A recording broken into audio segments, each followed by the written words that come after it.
Okay, welcome back again, gentlemen. I'm glad you're all still here. That, it's getting a little bit, well, not heated up, but exciting. Maybe this is going to be our last segment. So maybe if each of you could summarize, okay, what should we take from the past, not get bogged down by it, take from the past, and how do we move forward? Is this going to lead to another discussion somewhere else? What everyone in Malaysia can do. I don't think it's just a job for the government. Ordinary Malaysians want to do their bit as well. So maybe if we start with Prof. Gomez. I think the most important thing we should take away from this are what are the most important lessons of history of the implementation of affirmative action in Malaysia. What history clearly indicates is that affirmative action, when introduced for education, it worked. And it showed that early education, as opposed to what happened in America or India. In Malaysia, the stress was on early education. And that put young kids through a good school system, put them through to university, they were equipped for university life, and then they became the new Malay middle class. That was the success of the NEP. However, when it came to business, we find that affirmative action in business has not worked. Professor Syed Hussein Alatas, was mentioned earlier about the myth of the lazy native, also said when the NEP was discussing affirmative action in business, he said incubating entrepreneurs is a mistake. It's not something we should do. That's not how you create entrepreneurs. And we have seen after the implementation of affirmative action in business, even Prime Minister Mahathir would later say he created a crutch mentality among business people. And this was something that he needed to address. So the important lesson here is that affirmative action in education, targeting the poor in particular, and giving them high quality education from an early age is the way forward. And that is why today in Malaysia, when we talk about NEM, let's also not forget the new education blueprint. I think that's another important argument here, because it shows that they know where we should focus. We should focus on getting education right. We should solve the problem of institutional decline in our school systems and in our universities. And if we can have a proper education system, we can equip people with the skills so that they won't need affirmative action. They can move beyond that. And I think that's the thing that we should focus on in the new economic policy as well as in the new education blueprint. That's your mic. I think in the final analysis, what we really need to do well is to ensure that we maintain national unity. Yep. I think we've done that well the last 4 decades.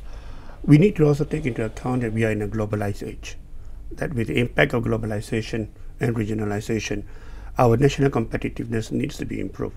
So our economic policies must be geared towards enhancing our national competitiveness. Thirdly, I think we need to also ensure that there's social justice, that the policies that we implement must be fair and just for everyone. Not just for particular communities, for every group, that everyone in Malaysia needs to have policies that are fair and just. And I think there is also impartial implementation of all our policies to be competitive, to have a well-educated workforce, to be able to maintain fair and just policies. I think the future for the country will be very bright. My view is that no matter what system prevails in this country, we're going to have affirmative action for a while yet. And I want to make a suggestion about government procurement, because the government procurement, government contracts, government spending has been identified, or has been the way to bring up the Bumiputra economy. Yeah? Earlier you mentioned about abuses. There are plenty of abuses in the system. We have not paid enough attention to this. There is only the finance ministry, the contracts division, which basically in charge of the entire system of dishing out the billions and billions of contracts. There's only one department which is not really big. My suggestion is that the government set up a ministerial level administration to administer government procurement for the purpose of bringing up the Bumiputras, especially for anticipating loopholes, abuses, rectifying the system. For example, instead of giving the subsidy before the guy plants the paddy, in India they give the subsidy after he harvests. So the more you harvest, the more subsidy you get. The more fish you catch, the more subsidy you get. When you give the diesel subsidy before the guy goes out fishing, he doesn't go fishing, he takes the money and goes elsewhere. So these kind of things, you know. You've had abuses where contractors teamed up and hold, form the cartel to abuse the system, to how to cheat the government. So we have to start. We have to teach all this. We have to start teaching in universities and our PTD officers about affirmative action, the various kinds of affirmative action we find in many countries around the world, how they are implemented, how they are abused, how to overcome. We have to teach out, because this is going to be this reality, and this is going to be part and parcel of the Malaysian landscape, I think, for years to come. Prof, I'm sorry, I know I read your books, but we're gonna deal with this. Let's deal with this, okay? So let's be real about it. Let's be practical about it. There are massive abuses. Let's learn how to teach people the tricks as well as how to overcome the tricks. Right now, it is just one tiny contract division handling the entire wealth of the country for this purpose of this good, wholesome purpose of bringing up everybody to equal status. We need to be more scientific about it. Yeah, if I may say that. Okay. To summarize, it's such a delicate topic. It's quite difficult, but I'll try.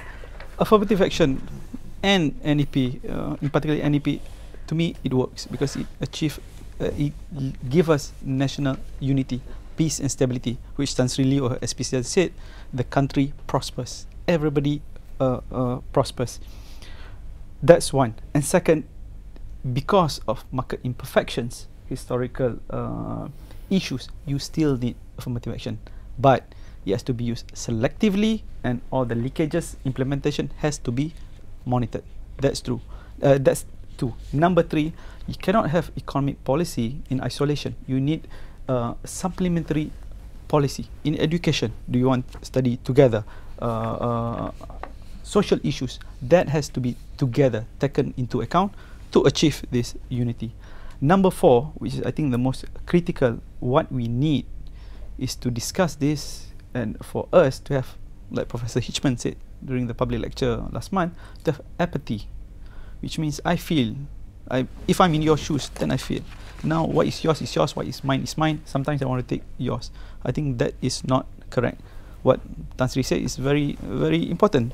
Social justice. I think we should think, everybody, if you need help, I'll help you, but without penalizing me, which NEP has shown. Nobody is being penalized. There's leakages, implementation, we address that. But just to do away, I think would be a grave mistake. Thank you very much, panelists, for such an interesting discussion. As we've heard today, there's so many things that we have to do to move forward, and the underlying thing that the government and the country should look at is social justice. That should be our underlying and overlying purpose as this country moves forward. We need to look at how we do our business, education, early education, how we treat our indigenous brothers and sisters and our disabled brothers and sisters. If we can do all of that, then this country will definitely be one Malaysia or any other name. Thank you.